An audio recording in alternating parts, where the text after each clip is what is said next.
আসসালামু আলাইকুম। আমি ফাইজা আবৃত্তি করছি কবি নীরেন্দ্রনাথ চক্রবর্তীর লেখা কবিতা খোকার ইচ্ছে।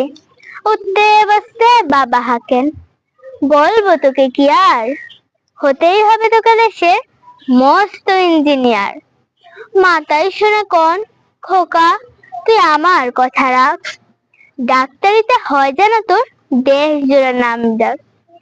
জেঠু বলেন, কি হবি তুই?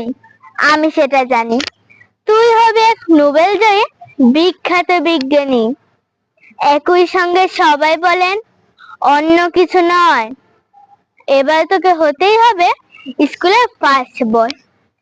আমার ইচ্ছে ঘুড়ি উড়াই, লাট্টু ঘুরাই আর ক্রিকেট খেলি, সাথে করি মস্ত দিঘি পার। কিন্তু সেসব করতে গেলে সবাই আসেন তেলে, সবাই বলে